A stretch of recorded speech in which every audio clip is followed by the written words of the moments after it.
It's just unbelievable that these dogs are even alive.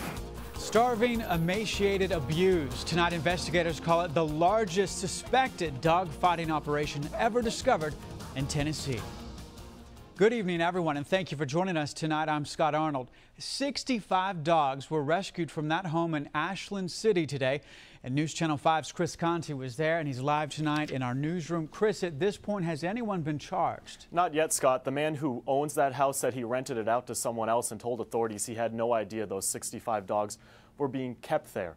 Not just a few years, but decades, investigators believe these dogs were being abused for. It's rough. It's really rough back there. For anyone who has ever loved a dog, the next minute and a half will be tough to watch.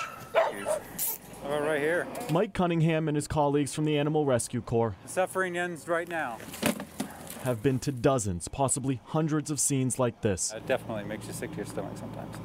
You see the absolute worst in human beings. But never before, they will tell you, have they seen anything this disturbing. We've been working all day to remove these dogs from absolutely horrendous conditions. I mean, emaciated pit bulls, old infected wounds, tons of scarring, broken bones. The discovery was made on Thanksgiving, a cruel irony of sorts.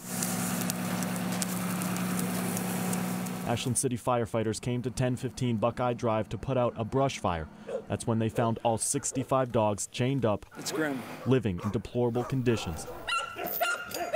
The fire that almost killed them, in a way, also saved them. Years. This has been going on for probably decades. One by one, the dogs were placed in crates and carried to safety, some barely clinging to life. And it's our job to not let our emotions get the best of us, but it's been hard.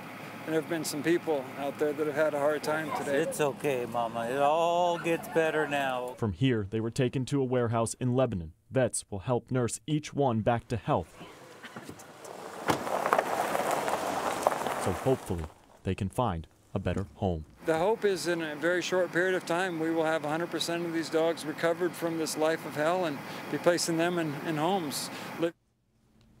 Officials still aren't sure who's responsible for all this. As to why someone would do this to those dogs, investigators say it is sadly simple: money.